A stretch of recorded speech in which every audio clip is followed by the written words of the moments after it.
Hello everyone, welcome to our Nepal blog part 8। আজকের দিনটা কিন্তু আমাদের নেপালের 5 নাম্বার দিন। আর 5 নাম্বার দিনে আমরা এখন আছি নেপালের কাঠমান্ডুর একটা সুন্দর হোটেলে। হোটেলের বিস্তারিত সহ আজকে সারা দিনে আমরা কি করলাম, কোথায় দুপুরে লাঞ্চ করলাম, বিকেলে 8000 ফুট উপরে একটা জায়গায় ঘুরতে গেলাম, এক কথায় স্বপ্নের মতো একটা সুন্দর জায়গা নিজের চোখে দেখলাম, প্রথমবার ক্যাবল কারে উঠে আমাদের অভিজ্ঞতা কেমন ছিল, সবকিছু নিয়েই থাকছে এই ব্লগটায়। গুড মর্নিং সবাইকে। আজকে অনেক সকালে আমরা কাঠমান্ডুতে পৌঁছালাম। গতকালকে আমরা পোখারা থেকে কাঠমান্ডুর উদ্দেশ্যে রওনা দিয়েছিলাম। আর পোখারার সুন্দর সুন্দর ভিডিওগুলো যদি না দেখে থাকেন এখনো, তাহলে অবশ্যই দেখে নেবেন। যাই হোক, আজকে কাঠমান্ডুতে আমরা এই হোটেলে স্টে করেছি। এই হোটেলটার নাম হোটেল দরবার অ্যান্ড রেসিডেন্স হোটেল।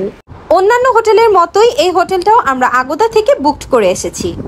বাংলাদেশি টাকা অলমোস্ট 3500 টাকায় আমরা এরকম একটা রুম পেয়েছি। রুমটা বেশি বড় না হলেও আমাদের জন্য পারফেক্ট ছিল।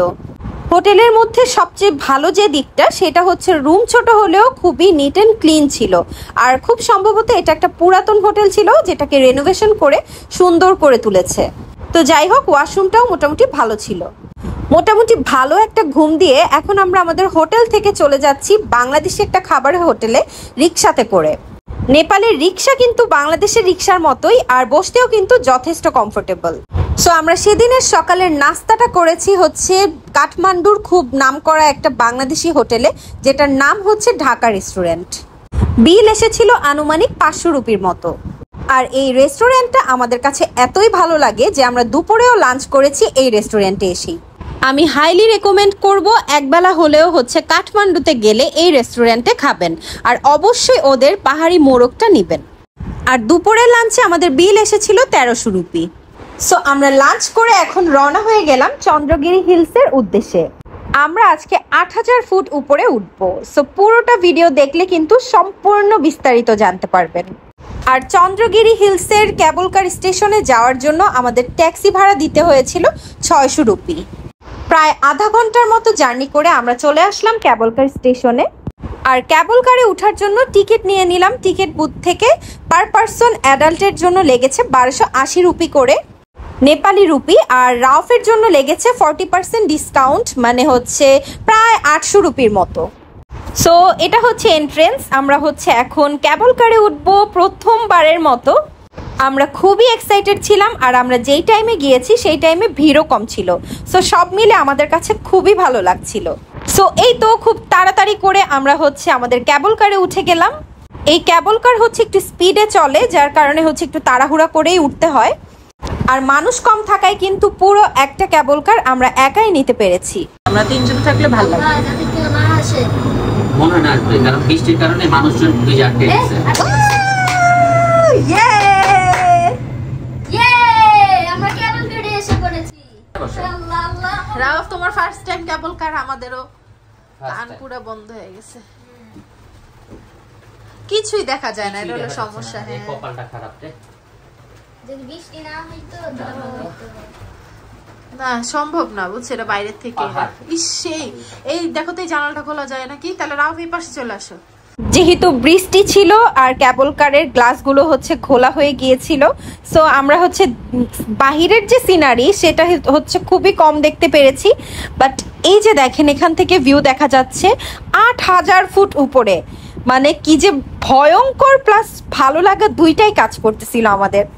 প্রায় 20 থেকে 25 মিনিট উপরে উঠতে হবে আমাদের।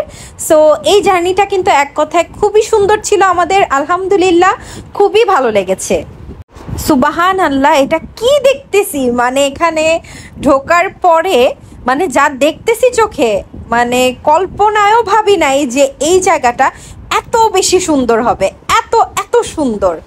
ভাই, অনেক ভিডিও, অনেক ব্লগ আমি এই জায়গার দেখেছি, বাট ছবিতে বা ভিডিওতে কখনোই বোঝা যাবে না যে এই জায়গাটা যে কি পরিমাণে সুন্দর। আমি কল্পনাই করতে পারি না এই জায়গাটা এত সুন্দর হবে। আপনারা এই যে ভিডিওতে যেগুলো দেখতেছেন, এগুলো কিন্তু মেঘ, কোনো বৃষ্টি টিষ্টি কিছু না, এটা মেঘ। মেঘের উপর দিয়ে হাঁটতেছি, এত সুন্দর জায়গা। এক কথায় মনে হচ্ছিল যে আমি হয়তো স্বপ্নের দেশে আছি, স্বপ্ন দেখছি এমন লাগছে। আর অবাক করার বিষয় হচ্ছে যেখানে এতক্ষণ ছিলাম মানে ক্যাবল কার থেকে নিচে, সেখানে কিন্তু মোটামুটি হচ্ছে গরমই ছিল, মানে যেহেতু গরমের ওয়েদারে আমরা এসেছি নেপালে। আর এখানে ওঠার পরে মানে আমাদের দেশে ডিসেম্বরে যেমন মানে হাড় কাঁপানো শীত থাকে, ঠিক তেমন শীত, মানে খুবই অবাক করার বিষয়। আমরা গিয়ে মানে বোকা হয়ে গিয়েছিলাম।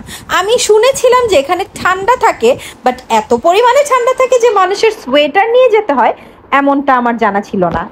যদিও আমাদের বোঝা উচিত ছিল, যেহেতু 8000 ফুট উপরে একটা জায়গায় যাচ্ছি, সেখানে ঠান্ডা থাকবে, এটাই স্বাভাবিক।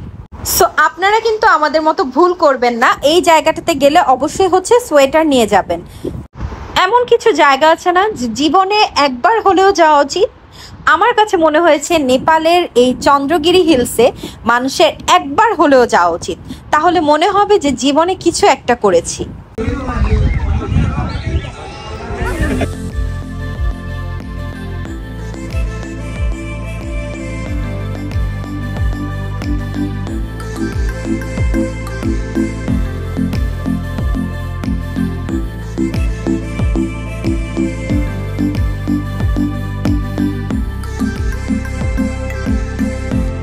এই জায়গাটাতে হচ্ছে একটা মন্দির আছে, আর এর নিচেই হচ্ছে এরকম লকআপে করে হচ্ছে যার যার উইশ রাখা। কি যে সুন্দর এই জায়গাটা, মানে এক কথায় না দেখলে বুঝতে পারবেন না, বারবারই বলছি।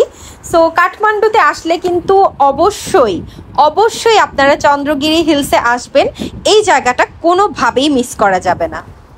এখানে কিন্তু বাচ্চাদের জন্য অনেক ধরনের অ্যাক্টিভিটিস আছে, যেমন জিপ লাইন করা, তারপরে আরও অনেকগুলোই আছে। বাট আমরা যেই টাইমে গিয়েছি সেটা হচ্ছে ওই টাইমে বন্ধ ছিল, যার কারণে হচ্ছে রাউফকে আমরা জিপ লাইন করাতে পারিনি। আমার ইচ্ছে ছিল অনেক রাউফকে জিপ লাইন করাবো। সো আপনারা হচ্ছে একটু আগে আগে যদি যান তাহলে হয়তো এই অ্যাক্টিভিটিগুলো করাতে পারবেন। আমরা হচ্ছে অনেক সময় নিয়ে প্রত্যেকটা জায়গা ঘুরে ঘুরে দেখেছি, আর প্রত্যেকটা জায়গায় হচ্ছে ছবির মতো সুন্দর ছিল। আমরা চেয়েছিলাম যে চন্দ্রগিরি হিলসে হচ্ছে বিকেলে কিছু স্ন্যাক্স খাবো, তারপরে হচ্ছে একটু চা খাবো, বাট প্রত্যেকটা রেস্টুরেন্ট হচ্ছে অফ হয়ে গিয়েছিল। এত উপরেও হচ্ছে রেস্টুরেন্ট আছে, অবাক করার বিষয় একটা। সেদিন যে কেন এত তাড়াতাড়ি রেস্টুরেন্টগুলো অফ হয়ে গিয়েছিল সেটা আমার জানা নেই। যাই হোক, আমার পেছনের ব্যাকগ্রাউন্ডটা দেখেন কত সুন্দর, মানে মনে হচ্ছে না যে ছবি, মানে আঁকা ছবি কোনো। সো এই যে হচ্ছে এখানে হচ্ছে সব ধরনের রেস্টুরেন্টগুলো, আর এখানে কিন্তু ওয়াশরুমেরও ব্যবস্থা আছে।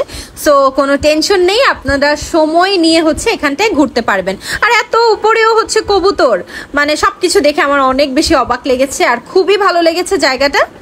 আর এই জায়গাটা থেকে না পুরো কাঠমান্ডুর শহরের ভিউটা দেখা যায়। আর এই যে দেখতে পাচ্ছেন অল্প অল্প করে দেখা যাচ্ছে, এই জায়গাটা হচ্ছে ওদের এখানের একটা রিসোর্ট।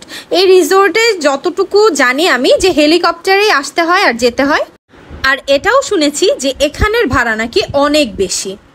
সো যাই হোক, চন্দ্রগিরির এই বিকেলটা আমাদের কাছে খুবই ভালো লেগেছে। এক কথায় বেস্ট একটা দিন ছিল নেপালের। কিছু কিছু জায়গায় গেলে মনে হয় যে আর ফিরতে ইচ্ছে হয় না। সো এই জায়গাটাও আমার কাছে ঠিক তেমনই লেগেছে, মানে আর ফিরে যেতে ইচ্ছে করছিল না, মনে চাচ্ছিল যে এখানটাই অনেকটা দিন থেকে যাই। সো ইচ্ছে না হওয়া সত্ত্বেও আমাদেরকে এখন ফিরে যেতে হবে আবার আমাদের গন্তব্যে। সুন্দর এই চন্দ্রগিরি হিলকে আমরা বিদায় জানিয়ে আবার চলে যাচ্ছি কাঠমান্ডুতে। তবে ক্যাবল কারের নামার টাইমে কিন্তু কিছুটা ভিউ আমরা উপভোগ করতে পেরেছি, কারণ ওই টাইমটাতে হচ্ছে বৃষ্টি কম হচ্ছিল, যার কারণে গ্লাসগুলো একটু ক্লিন ছিল আর বাহিরের ভিউগুলো একটু দেখা যাচ্ছিল। আর রকি হচ্ছে অনেক ভয় পেয়ে গিয়েছিল, অলরেডি আপনারা একটা রিলে দেখে ফেলেছেন। 8000 ফুট উপর থেকে নিচে নামতেছি, এটা কিন্তু খুব সাধারণ ব্যাপার না। সো যাই হোক, আমাদের এই ভিডিওটা আপনাদের কাছে কেমন লেগেছে অবশ্যই লাইক আর কমেন্ট করে জানাবেন।